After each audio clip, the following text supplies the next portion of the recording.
pagi semuanya? Oke, kalau Kak Tita bilang selamat pagi, teman-teman jawab pagi, pagi, pagi. Luar biasa. Oke, bisa? Oke.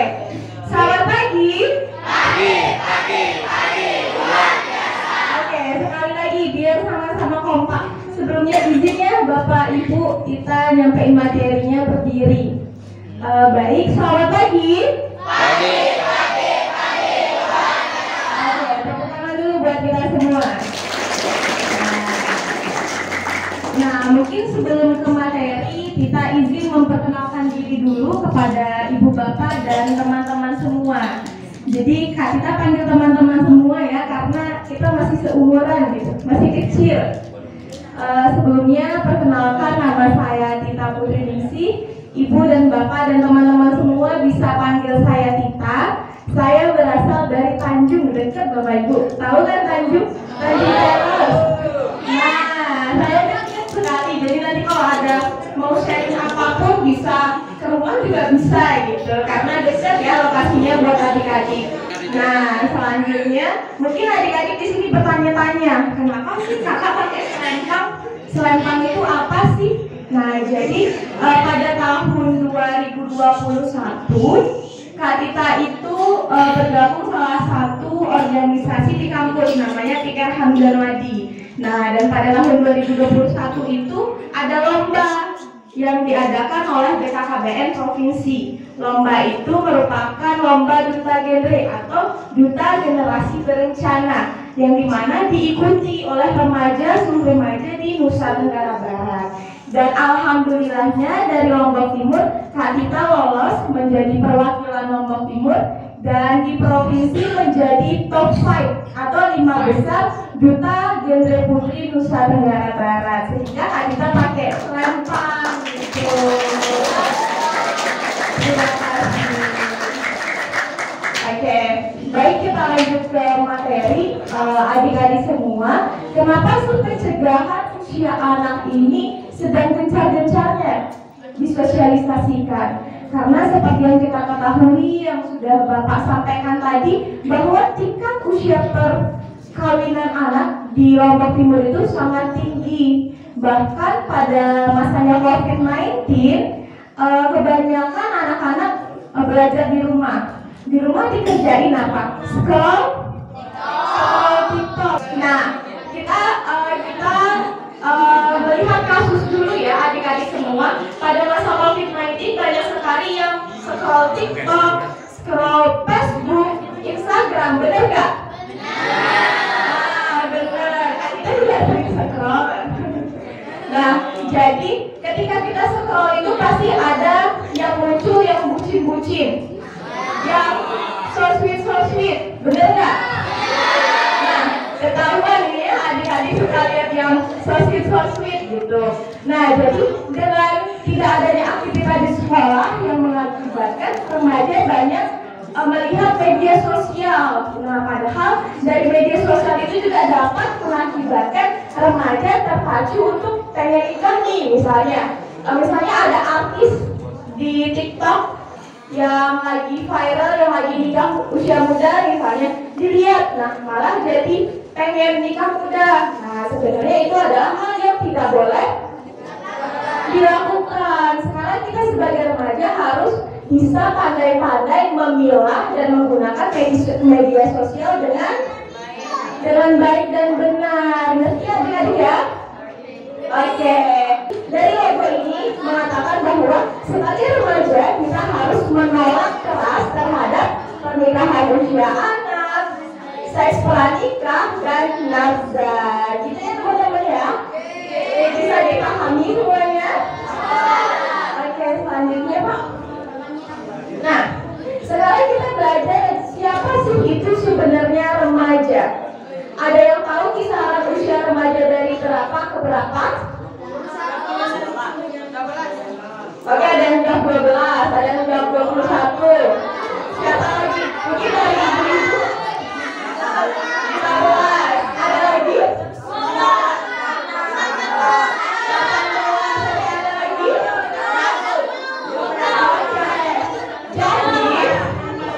Oke, satu lagi.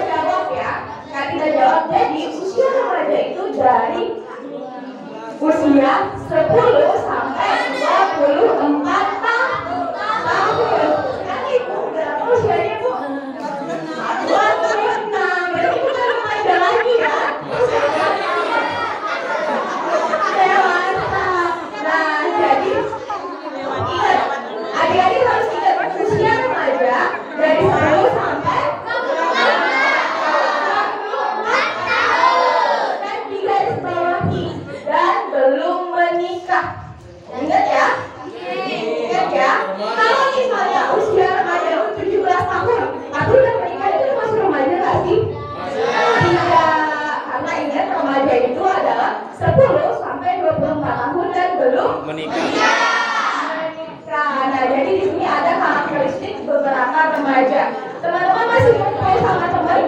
Masih. Mengenal cinta?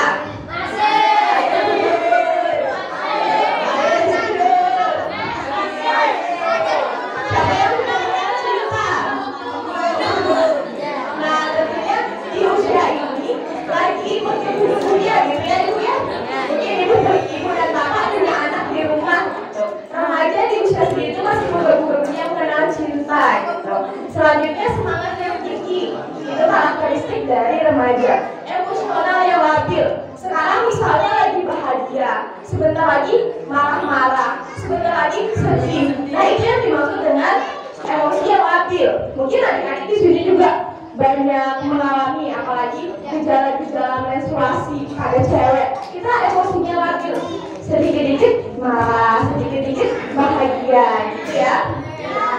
Nah, selanjutnya nih, yang di sini tuh ingin tahu. Remaja di usia 10 sampai 24 tahun itu ingin tahunya tinggi. Jadi apapun yang buat dia penasaran, pasti dicari tahu. Tapi kita harus mencari tahu tentunya hal-hal yang positif, bener. Nah, selanjutnya di sini ada menang sendiri. Di sini ada yang egonya tinggi dan menang sendiri. Nah, ada. Jangan khawatir, itu adalah karakteristik remaja yang wajar. Yang penting kita mampu mengontrol ego kita sendiri, gitu ya adik-adik semua ya. Nah, yang tadi sudah kita jelaskan bahwa beberapa permasalahan pada remaja ada seks bebas yang mengakibatkan remaja itu hamil. Terus nikah di usia anak. Dan seks bebas itu juga dapat mengakibatkan HIV atau penyakit yang sampai sekarang masih belum ditemukan gitu obatnya. Jadi itulah pentingnya kenapa kita harus mencegah pernikahan usia anak dan memberikan pengetahuan kepada remaja-remaja. Nah, sekarang coba kita tanya, yang sering cerita sama teman ketika menstruasi, angkat tangan. Gak apa-apa, coba gak semua dibilang kan. Yang sering cerita ketika mungkin yang cowok ketika pipi basah nih, cerita sama temennya angkat tangan. Yang cewek banyak ya. Oke. Dan buat teman-teman yang perempuan dan laki-laki yang cerita ke orang tuanya, ke ibunya saat menstruasi atau pipi basah, bisa angkat tangan. Nah, oh ya. Terus selanjutnya ke ayah, yang cerita ke ayah ada? Ada? Oh ada. Ke guru, yang cerita ke guru, ke ustazahnya ada? Bu Ustazah ada nggak yang cerita Bu Ustazah? Oke, selanjutnya nah, dan tidak bercerita. Jadi dari data di depan ini, teman-teman hasil surveinya kebanyakan remaja sebaya itu banyak bercerita kepada teman sebayanya. Benar nggak? Benar nggak? Misalnya nih cerita hari ini dalam bulan pertama gitu, atau baru pertama kali dalam bulan gitu. Jadi itu lebih enak cerita ternyata kepada teman sebaya kita, ya nggak? Oke. Nah, kita kenalan sama apa itu PUP.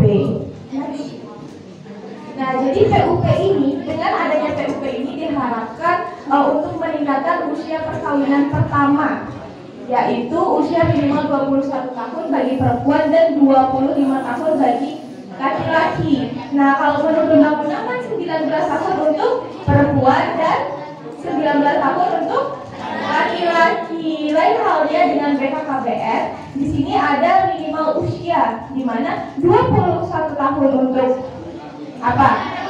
Perempuan dan 25 tahun untuk laki-laki. Nah, jadi di sini ada beberapa tujuan. Yang pertama, menunda perkawinan sampai batas usia minimal untuk berkeluarga. Jadi biar nggak ada nih remaja-remaja yang menikah di bawah umur. Itu adalah tujuan dari PUP. Di sini juga mengusahakan agar kehamilan pertama terjadi pada usia yang cukup dewasa. Karena teman-teman ketahui sendiri, beberapa kasus yang Kak kita temui, ada remaja yang hamil di bawah umur, yang dimana mengakibatkan banyak resiko. Salah satunya teman-teman tahu pipa air kan ya? Pipa air kecil. Nah, sekitar misalnya bayinya itu sebesar Kak kita. Jika organ reproduksinya remaja sekecil atau pipa, terus bayinya sebesar Kak kita, itu kira-kira terjadi apa? Yang akan terjadi pada lotong pipa itu apa? Hancur, rusak. Ya, itu katanya Pak Guru ya. Jadi itu akan mengakibatkan pendarahan yang sangat luar biasa. Oleh karena itu dilarang remaja hamil di bawah umur, karena itu bakal berbahaya bagi anaknya dan bagi ibunya. Nanti ada yang meninggal, alhamdulillah. Jadi gitu ya teman-teman ya. Nah, aspek kesehatan dalam masa reproduksi perempuan usia di bawah 21 tahun adalah usia yang dianjurkan untuk menunda perkawinan dan kehamilan. Karena tadi yang kita sudah jelaskan bahwa hamil di bawah usia anak itu sangat berbahaya karena organ reproduksinya itu masih belum matang. Nanti ditakutkan ketika hamil, misalnya bayinya mohon maaf kekurangan atau ketika melahirkan bayinya meninggal karena organ reproduksi dari ibunya itu belum siap gitu. Kayak tadi pipa misalnya dipaksa untuk keluar, nanti hancur dan terjadi pendarahan. Selanjutnya di sini anak perempuan berusia 10 sampai 14 tahun memiliki kemungkinan meninggal 5 lebih besar selama kehamilan atau melahirkan dibandingkan dengan perempuan usia 20 sampai 25 tahun. Balik lagi dengan dampak ketika kita hamil di bawah umur gitu. Jadi itu banyak sekali bahayanya. Teman-teman tahu stunting nggak? Tahu, mungkin ibu-ibu tahu, bapak-bapak tahu. Nah, stunting juga diakibatkan karena pernikahan usia anak, yang dimana ketika ibunya masih terbilang usia anak masih belum siap untuk memiliki anak. Jadi ketika di masa kandungan, ibunya tidak memberikan gizi yang baik, makanan-makanan yang baik, jadi sehingga dapat mengakibatkan stunting. Nah, stunting ini merupakan kekurangan gizi secara kronik pada anak. Teman-teman tahu anak yang kerdil dan bisa dibilang kelihatannya itu tidak jelas gitu. Maksudnya pernah lihat anak yang kerdil tapi bukan tentu stunting itu pendek, tapi stunting itu sudah tentu pendek. Karena di mana anak yang stunting itu perkembangan otaknya itu tidak berjalan Bapak dan Ibu. Jadi susah untuk menangkap sesuatu. Bahkan tinggi badannya, misalnya nih usianya seusia Kak Tita, tapi tinggi badannya tetap kayak anak kecil gitu. Karena itu tidak adanya pertumbuhan pada anak itu sendiri dan gangguan gizi secara kronik. Itu yang disebut stunting. Nah, di sini banyak resiko kehamilan di usia muda atau kurang di bawah usia 21 tahun. Di sini ada keguguran dan aborsi. Jadi itu karena banyaknya remaja, mungkin di berita-berita kita banyak lihat ya, remaja yang menggugurkan bayinya dan bahkan membuang bayinya karena kehamilan yang tidak diinginkan, sehingga dia harus menggugurkan bayinya gitu. Kasihan kan ya? Kasihan. Terus di sini ketidakteraturan tekanan darah selama kehamilan atau eklamsia, yaitu kejang pada kehamilan. Itu juga sangat berbahaya terhadap remaja. Nah, di sini juga infeksi peradangan yang terjadi pada kehamilan. Selanjutnya kekurangan darah. Ya, kekurangan darah. Nah, selanjutnya di sini kanker rahim. Kanker yang terdapat dalam rahim. Hal ini erat kaitannya dengan belum sempurnanya perkembangan dinding rahim. Oleh karena itu kita di usia remaja jangan dulu deh nikah. Kita tunggu dulu deh pendidikannya yang baik, gitu ya. Nah, ada yang tahu artinya? I got pregnant at 15. Jadi saya hamil di usia 15 tahun. Itu sangat disayangkan kan ya? Siapa yang usianya 15 tahun di sini ada? Nah, sedang mencari pendidikan, mencari jati diri, tapi kok malah hamil. Jadi pendidikannya itu nanti terputus, masa depannya juga terputus. Jadi jangan dulu hamil ya, jangan dulu nikah usia anak gitu. Dari aspek ekonomi. Nah, dari aspek ekonomi teman-teman, ekonomi juga dapat mempengaruhi. Karena di sini coba Kak kita tanya, ketika teman-teman menikah, teman-teman mau dikasih makan cinta aja nggak? Ada yang mau nih. Siapa jawab mau tadi? Mau dikasih makan cinta aja nggak? Teman-teman kalau dikasih makan cinta kenyang nggak? Nah, jadi tentunya harus ada aspek ekonomi gitu nah. Nah, jadi di sini 43% pasangan yang menikah di bawah usia 18 tahun merupakan pasangan yang kurang mampu. Kenapa sih disebut kurang mampu? Karena ketika menikah usia anak, misalnya sekarang teman-teman SMA, MTS, terus nikah, teman-teman bisa dapat kerja nggak dengan ijazah MTS-nya teman-teman? Enggak kan? Nah, sekarang itu minimal S1.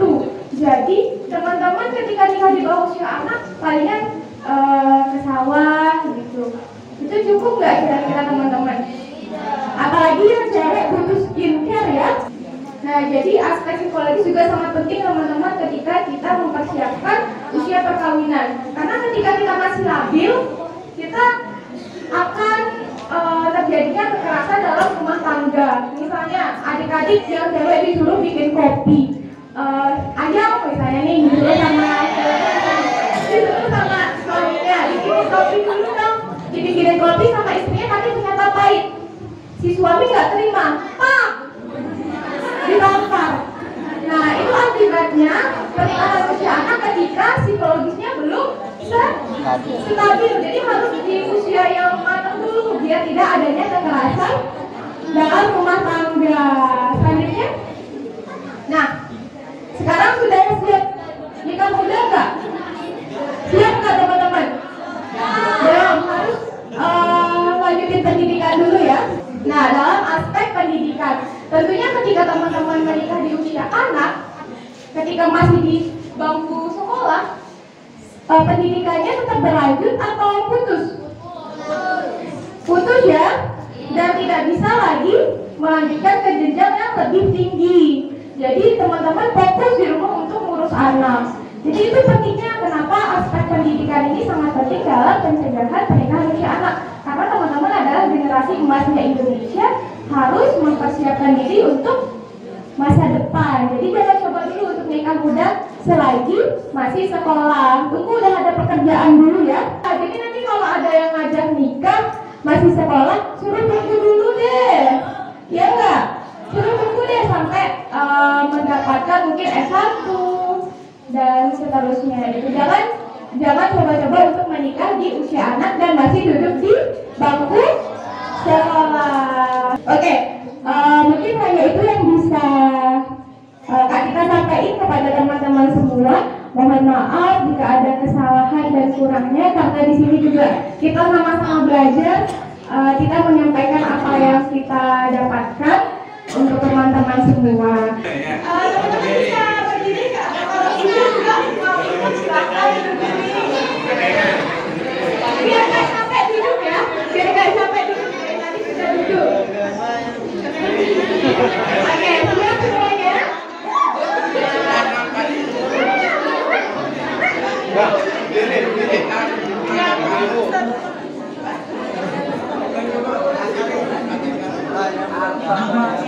Oke, baik.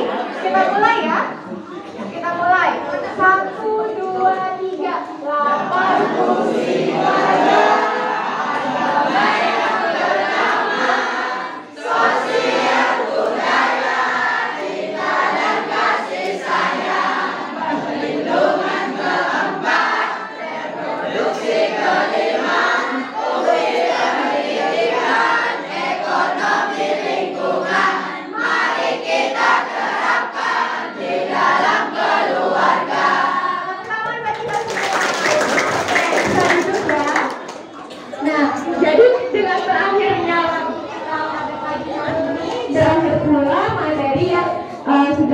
sampaikan. Kak Tita harapkan semua materi yang tersampaikan dapat teman-teman ingat dan terapkan di kehidupannya teman-teman, terutama dalam fungsi keluarga. Jadi ketika teman-teman punya keluarga nanti fungsinya ini terpakai ya.